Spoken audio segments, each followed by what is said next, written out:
नमस्कार, जय हिंद, सादर प्रणाम सभी देशवासियों को। साथियों, आज रक्षाबंधन का पावन पर्व हम सब लोगों ने, संपूर्ण भारत के लोगों ने बड़े ही हर्ष और उल्लास के साथ मनाया। आज का दिन विशेष बहन का स्नेह, प्रेम भाई के प्रति और भाई का दायित्व है कि वह जीवन भर अपनी बहन की रक्षा, सुरक्षा और उसकी हर खुशी के लिए वह कार्य करे। तो साथियों, भारतीय परंपरा के अनुसार बहन की रक्षा करने के लिए बहन हमेशा हर वर्ष की भांति इस वर्ष भी, और यह सदियों से परंपरा चली आ रही है कि बहन अपने भाई के घर परिवार में कुशलता, संपन्नता और हर खुशी भाई के उस घर में हो, उसके लिए आज के दिन बहन परमपिता परमात्मा से प्रार्थना करती है। वहीं बहन भाई की कलाई में रक्षा का सूत्र रक्षा के लिए बांधती है और उस धागे, जिस धागे को बहन बांधती है, उस धागे में वो ताकत होती है कि वह धागा हमेशा यह संकल्पबद्ध होता है कि वह भाई उस बहन की हर परिस्थिति में रक्षा करेगा। तो आज संपूर्ण भारत के लोगों ने रक्षाबंधन के इस पावन पर्व को बड़े ही शानदार, बेहतर और बहुत ही खुशी के साथ हम सब लोगों ने मनाया। लेकिन साथियों, ये चर्चा सिर्फ और सिर्फ बहन और भाई की नहीं है कि जिस बहन और भाई ने एक मां की कोख से जन्म लिया है, उन्हीं दोनों बहन भाइयों की रक्षा की और उनके परिवार की कुशलता की कहानी नहीं है। भारत वह देश है जिसमें अपने समाज, अपने राष्ट्र के बेहतर के लिए हम एक दूसरे की रक्षा और सुरक्षा की जिम्मेदारी लेते हैं। साथियों, आज देश में बढ़ता हुआ भ्रष्टाचार, कहीं किसी बहन के साथ कोई दुर्घटना घटती है तो वह राक्षस रूपी भ्रष्टाचार उस घटना में और आड़े आ जाता है। वहीं अगर हम बात करें कि अगर कोई सड़क का निर्माण हुआ और सड़क के निर्माण में घटिया किस्म की सामग्री का प्रयोग किया गया और वह सड़क 5 वर्ष ना चल करके, मानकों के आधार पे ना बन करके वह सड़क मात्र 2 साल, 1.5 वर्ष या 3 वर्ष तक चले और उसमें गड्ढे हों और उस गड्ढे में कोई 2 पहिया वाहन चालक या 4 पहिया वाहन चालक दुर्घटनाग्रस्त होकर के किसी के साथ कोई घटना घटित हो जाए, तो वह रक्षाबंधन के जो मायने हैं वहां कहीं ना कहीं वो टूटते हुए नजर आते हैं। प्रिय मित्रों, एक गड्ढे की वजह से, एक भ्रष्टाचार की वजह से किसी बहन का भाई चला जाता है, किसी पति की पत्नी दुर्घटना में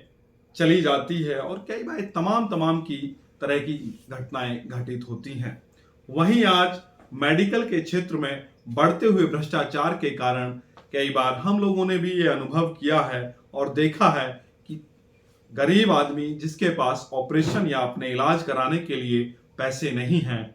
और वहीं सरकारी तंत्र की बात करें तो सरकारी अस्पतालों की स्थिति बहुत अच्छी नहीं है, तो वह व्यक्ति प्राइवेट अस्पताल का रुख करता है और पैसे ना होने की वजह से, इस गरीबी के अभिशाप के कारण उस व्यक्ति की सही समय पे इलाज ना मिलने की वजह से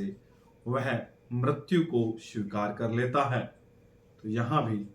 रक्षाबंधन के मायने टूट जाते हैं। साथियों, आज वहीं हम देश को विकसित बनाने की बात कर रहे हैं। देश के तमाम राजनीतिक दल, तमाम राजनीतिक लोग भारत को विकसित और विश्व गुरु बनाने की होड़ में लगे हुए हैं, लेकिन हम लोगों का और देश के तमाम उन बुद्धिजीवी वर्ग का मानना है कि जब तक भारत शिक्षित नहीं होगा तब तक भारत को हम विकसित नहीं कर सकते। आज गांव के वो नौजवान जिनके अंदर प्रतिभा की कोई कमी नहीं है, लेकिन गरीबी के कारण उनको बेहतर शिक्षा नहीं मिल पा रही है, उनको शिक्षा के क्षेत्र में जो संसाधन चाहिए वो संसाधन उनको समय के अनुरूप नहीं मिल पा रहे हैं, और आज वहीं प्राइवेट संस्थानों ने शिक्षा के क्षेत्र में दबा करके लूट कर रखी है। जिस व्यक्ति ने अब से 20 वर्ष पहले एक स्कूल की स्थापना की, उसने आज 20 वर्ष में 5, 10, 50 स्कूल बना लिए हैं। वहीं दूसरी तरफ अगर हम सरकारी स्कूलों की स्थिति को देखें तो उनमें कई बार अध्यापकों की कमी होती है, तो कहीं अध्यापक लापरवाह रवैया अपनाते हैं और कहीं स्कूल में बैठने तक की स्थिति नहीं है। तो फिर गांव का साधारण व्यक्ति अपने बच्चों को बेहतर शिक्षा देने के लिए प्राइवेट स्कूलों का रुख करता है, और वह गरीबी का अभिशाप उन बच्चों की फीस अदा ना करने में आड़े आती है और उनकी पढ़ाई मध्यम में ही रुक जाती है। फिर कहीं ना कहीं किसी ना किसी भाई और किसी ना किसी बहन और माता पिताओं के सपने टूट जाते हैं। तो साथियों, अगर हम लोगों को भारत और अपने समाज को सशक्त और बेहतर बनाना है तो राक्षस रूपी भ्रष्टाचार को समाप्त करना होगा। आज सरकारी दफ्तरों में जब गांव का गरीब किसान, मजदूर, दलित, शोषित, वंचित अपने किसी कार्य के लिए जाता है तो साहब के दफ्तर के मुख्य द्वार पे खड़ा हुआ अर्दली या चपरासी उस बेचारे किसान को उनके दफ्तर तक नहीं जाने देता। अगर वह लड़के झगड़ के अपनी बात को कह करके, विनती करके, अरदास करके अधिकारी तक भी पहुंचता है तो उसकी व्यवस्थाओं को देख करके बहुत सारे अधिकारी तो उसकी बात तक नहीं सुनते और उसको दुत्कार करके थाने चौकी, किसी ऑफिस, किसी ब्लॉक, किसी तहसील या किसी जिला मुख्यालय के दफ्तर से उसको भगा दिया जाता है। तो फिर वहां किसी बहन, भाई और माता पिता को न्याय नहीं मिल पाता। तो साथियों, इसलिए अगर हम लोगों को इस रक्षाबंधन के पावन पवित्र त्योहार को वाकई सार्थक और सिद्ध करना है तो उसके लिए हम सब लोगों को निज स्वार्थों से ऊपर उठ करके गांव, समाज और देश के लिए जो संविधान ने हम लोगों को जिम्मेदारियां दी हैं, उन जिम्मेदारियों का निर्वहन ईमानदारी के साथ हम लोगों को करना चाहिए। आज देश में तमाम संस्थाएं, तमाम व्यवस्थाएं अपनी जिम्मेदारियों से दूर भाग रही हैं, जिसके कारण आज सही को सही और गलत को गलत कहने वाले लोग बहुत कम संख्या में बचे हैं। तो साथियों, सामाजिक कार्यकर्ता होने के नाते सिर्फ ये कहना चाहता हूं कि अगर हम सब लोग आज अपनी अपनी जिम्मेदारी और अपनी अपनी ड्यूटियों को सही रूप से करेंगे तो कहीं ना कहीं हम इस रक्षा बंधन जैसे त्योहार को सार्थकता में उसको देखते हुए नजर आएंगे। लेकिन अगर हम सब लोग निज स्वार्थों के कारण जो देश की व्यवस्थाएं हैं, जो संविधान ने हम लोगों को जिम्मेदारियां दी हैं, उनका निर्वहन नहीं करेंगे तो भारत की स्थिति और दयनीय होगी। वाकई हम सब लोग चाहते हैं कि भारत विकसित हो, भारत विश्वगुरु बने, तो भारत के अंतिम व्यक्ति को भी अपने राष्ट्र के कल्याण के लिए कार्य करना होगा। आज हम लोग